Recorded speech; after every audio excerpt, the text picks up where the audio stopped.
Presentamos Entrevista.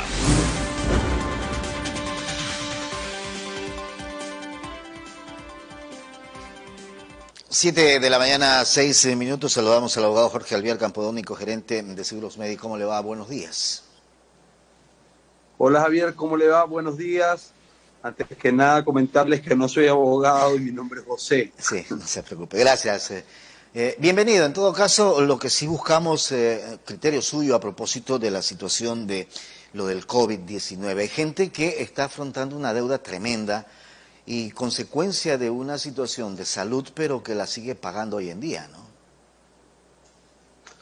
Pues usted lo ha dicho, Javier, claramente. Realmente el tema del COVID generó un daño colateral terrible en las familias ecuatorianas. No solamente que se llevó vidas, sino que terminó quebrando al país, arrancando desde la célula principal, que es la unidad de la familia, ¿no? Desde las familias, porque hubieron muchas familias que tuvieron que salir poco más que a vender absolutamente todo con la finalidad de poder enfrentar la enfermedad de uno de sus parientes, en este caso puntualmente el COVID, y al final del día, en muchos de los casos, murieron en el intento. Hubo gente que en el momento de la situación como tal, José, la desesperación lo obligó en primera instancia a ir a un hospital público, pero dada la situación de la magnitud del problema, acudieron al sector privado, a la clínica privada, y ahí las consecuencias las tuvieron que, y las siguen teniendo que afrontar, ¿no?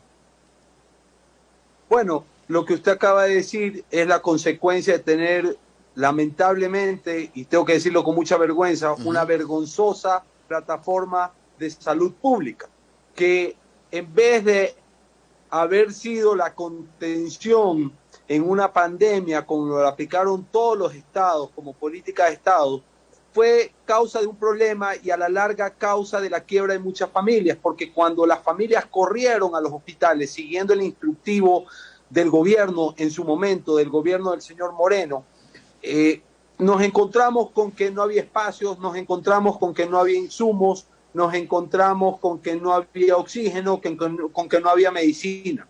Entonces, en nuestro afán por querer salvar la vida de nuestros parientes que se encontraban en esa unidad de cuidados intensivos, corrimos a los hospitales públicos. Y parece que los hospitales públicos, Javier, vieron en esto una oportunidad para lucrar, parece que las clínicas privadas vieron en esto una oportunidad para lucrar.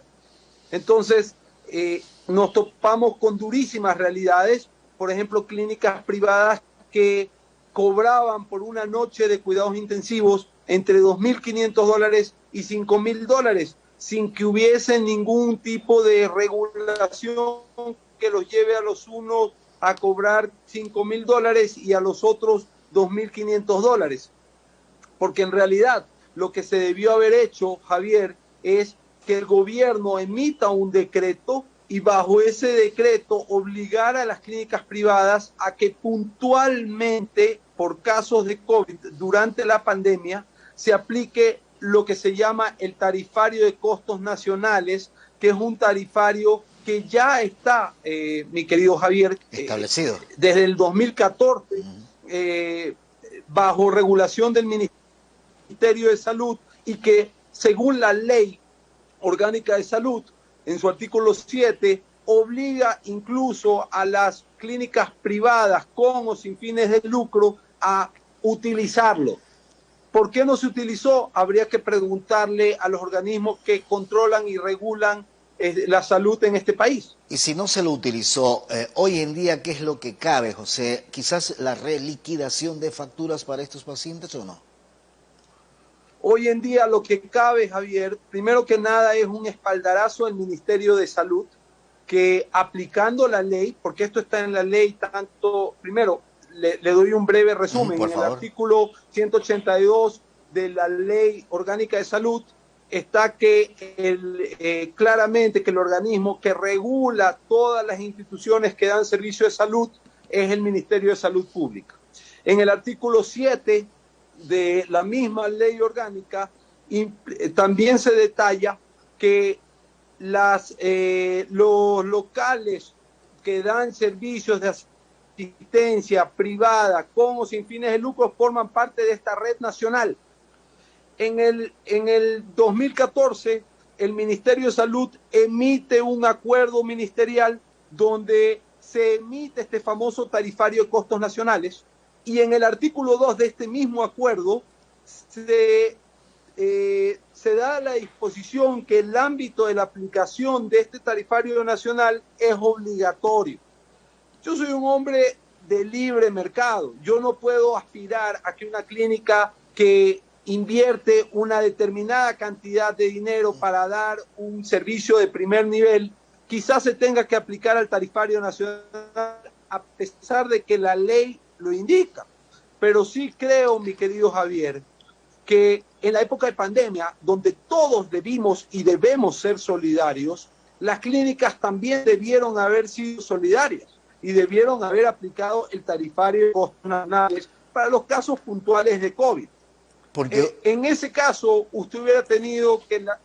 Sí, Javier. Porque hubo familias que hoy en día tienen deudas que sobrepasan hasta los $80.000 más o menos y un poco más, ¿no? Pero, y ese es el problema, e inclusive se hayan o no se hayan curado, hayan o no hayan superado el COVID, están afrontando esta situación. Imagínese, Javier, si usted hace un cálculo, no nos vayamos al extremo de los $6.000 o $5.000 que cobraban por día, ni a los 2.500 como piso que cobraban algunas clínicas privadas por día. Vámonos a un cálculo de 3.000, 3.500. Cuando una persona entraba a una unidad de cuidados intensivos, lo mínimo que pasaba era 15 días. Si usted calcula esos 3.500 por 15 días son 50, $60.000.